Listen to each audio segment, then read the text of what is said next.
So one of the key things is to actually change the mindset of the business owner. You know, we're talking at the table, right? I mean, you bought the business because you bought a job. But the moment you bought the business, you said, what's my exit strategy, you know, this thing. And it's really changing your view from an owner-minded to an investor-minded. Well, that sounds very simple, but what does it actually mean? If you Google, you know, the definition for a business owner, it's really not a sexy definition you're going to get back. It's basically going to say the person that has ownership title on the business assets, right?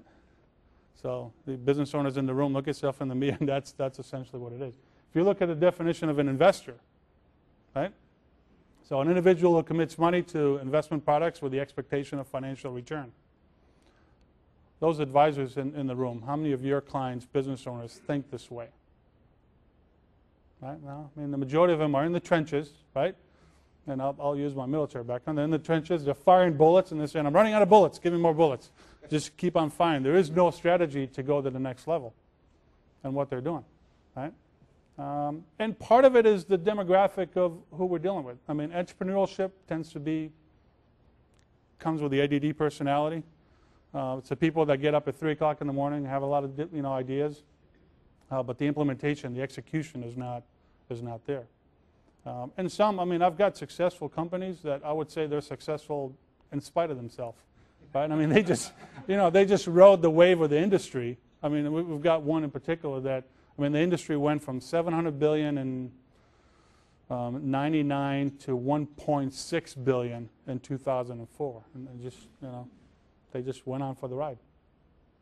So the ADD personality, right? I mean, is that the day of most business owners and some of your clients, right? And if they're a little bit more computer savvy, then it's probably like this, right? Trying to deal with different things. An investor, right? I mean, what's the image of an investor, right? That's taking a look at the numbers. Am I growing my investment, right? I mean, how many business owners in the room and how many of your clients actually think of their business as an investment? I bought this thing for $1 million and I'm looking to get out of it at $3 million. And in the meantime, hopefully make money in the middle, right? And again, just think of why people start businesses. Right? And a lot of it is because they don't like working for somebody else. They like to be their own boss. Or they have an idea that they came up with and said, look, I can do it better than somebody else. It's not, in many cases, it's not about I'm going to make this investment and pot of money type of a deal. And that part doesn't fit into the planning component of it. So let's take a look at, that's an interesting point, right? Investors, business owners that actually do it the right way, can do it from anywhere. I mean, we've got several business owners that we'll spend 6 months of the year in the Bahamas. The business is still running, right? I mean, the definition of a true business is a business that actually runs itself. And to some of the folks in the room and some of our clients, it's a tough thing to understand that a business can actually run without them, right? I mean, ask some of your business owners in the room. Ask your team when you get back from vacation how things went. Say, smooth. Just go back out there, right?